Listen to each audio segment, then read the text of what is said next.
Hi, author Wesley Allison here. Welcome back to the channel. Last time I talked about some of the characters in my series, The Sorceress and the Dragon. Today I want to talk about a specific group of characters from the story, the dragons. Dragons are an important part of the story, and it was important for me to portray them in a certain way. This is a fantasy world with magic, but it's not a world where fantasy animals exist. With the exception of dragons, there are very few mythical creatures.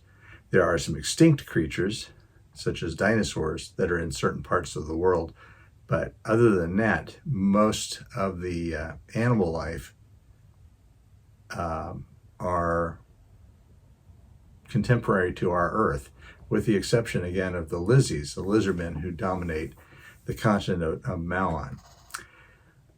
In the world of the story, in the past, dragons were common and were very powerful, but over thousands of years, they have slowly been hunted to extinction. Not hunted as adults, because it's almost impossible for human beings to defeat a dragon, but by having their eggs destroyed. But there are still a few around, few and far between. It is hinted in the book that there are roughly a dozen dragons alive in the world at the time of the story. Several of these are Bessemer, who is a tiny, newly hatched dragon at the beginning of the story. Voindrazius, who is a huge dragon that's been around for thousands of years. He is even mentioned in the Holy Scriptures that the humans read there, the equivalent of their Bible. Zoantheria comes along later in the story. And then there's Zinara, Magistus, Uri, and Hesicisthus, who is controlling the continent of Malon when the first human settlers arrived there. So what makes the dragons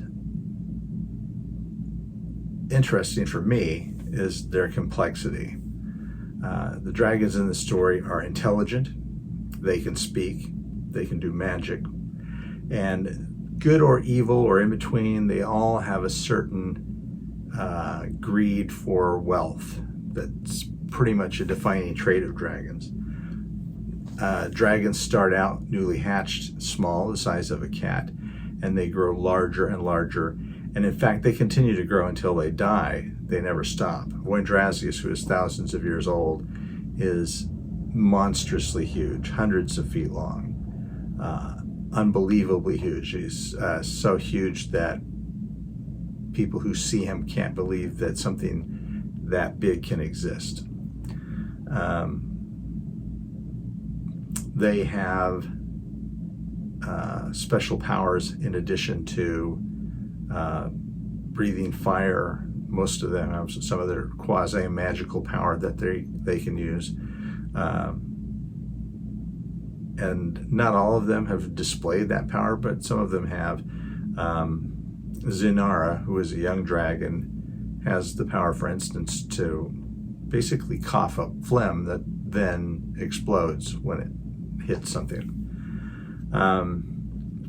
They have bodily processes that can consume anything. Literally everything they eat, their body turns to energy because they need that much energy. They have no lower half of their digestive tract. There's nothing below their, presumably some intestines, because everything is processed, so they leave no excrement.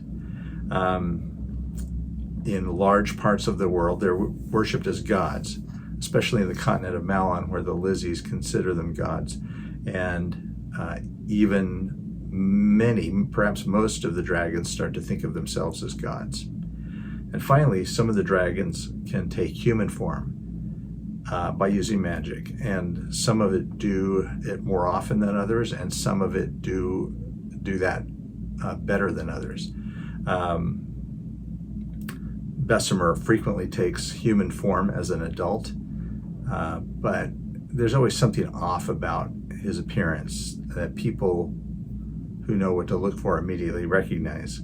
On the other hand, Zoantheria and Magistus live in human form most of the time. And Zoantheria has had a human lover and is considered staying in human form indefinitely. So the way these dragons interact with the other characters has been, as a writer, a very interesting part of the story for me. Bessemer is generally seen as a friend of humans. He's raised by a human, whereas Hicesthus and Voindrazius are definitely not fans of humans, want to annihilate all humans and remove them from the world. And depending on how they go about that, it's a real possibility that some of them could do it. Human weapons and have very little effect on them.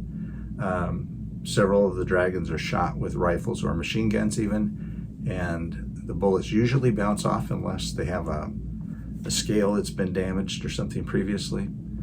And most magic does not work on dragons.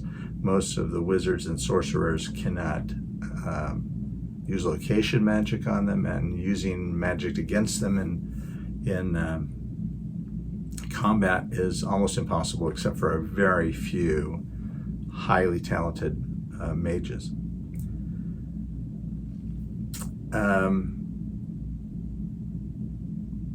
Weaving these dragons into what is a story of colonization and conflict and exploration of the world really adds, for me, another layer to the story. And I invite you to check out my book series, The Sorceress and the Dragon. The introductory novel, The Voyage of the Minotaur, is available on ebook for 99 cents.